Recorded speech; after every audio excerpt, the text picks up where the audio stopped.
আজ বাংলাদেশ সময় রাত ৯টা ২৮ বাংলাদেশ সহ পৃথিবীর বিভিন্ন স্থান থেকে দেখা যাবে চলতি বছরের চন্দ্রগ্রহণ, যা চলবে ৮ সেপ্টেম্বর ভোর পর্যন্ত। এদিন রাতের আকাশে লালচে রূপে ঝলমল করবে ব্লাড মুন, যা সাম্প্রতিক সময়ের অন্যতম দীর্ঘতম গ্রহণ। কিন্তু প্রশ্ন হচ্ছে, চন্দ্রগ্রহণের সময় মুসলমানদের করণীয় কি হতে পারে? সিরাজুম মনিরা বিলাসী জানাচ্ছেন বিস্তারিত।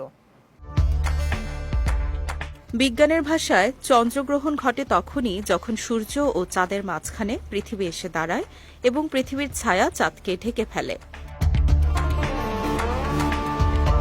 এদিকে আল্লাহ তাআলা সূর্য চন্দ্রকে তার মহাশক্তির নিদর্শন হিসেবে উল্লেখ করেছেন। সূরা ইউনূসের ৫ নম্বর আয়াতে উল্লেখ রয়েছে, তিনি সূর্যকে করেছেন দীপ্তিময় আর চাঁদকে করেছেন স্নিগ্ধ আলোয় আলোকিত।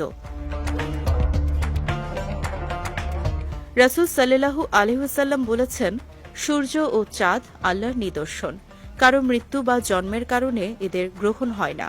যখন তোমরা গ্রহণ দেখবে তখন দোয়া করো, আল্লাহর মহিমা ঘোষণা করো, তাকবীর বলো, নামাজ আদায় করো এবং সদকা দাও। এদিকে সূর্যগ্রহণের নামাজের মতো চন্দ্রগ্রহণের নামাজও হাদিস দ্বারা প্রমাণিত। ইসলামের পরিভাষায় এটিকে সালাতুল খুসুফ বলা হয়। নবীজি সাল্লাল্লাহু আলাইহি ওয়াসাল্লাম এই নামাজ আদায় করেছেন, তাই সালাতুল খুসুফ আদায় করা সুন্নাত।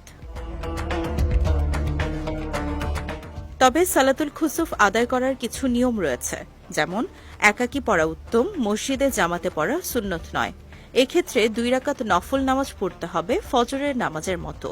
ইচ্ছে করলে ৪ রাকাত বা তারও বেশি পড়া যায়, তবে ২ বা ৪ রাকাত পরপর সালাম দিতে হবে, কিন্তু আজান ও একামতের প্রয়োজন নেই।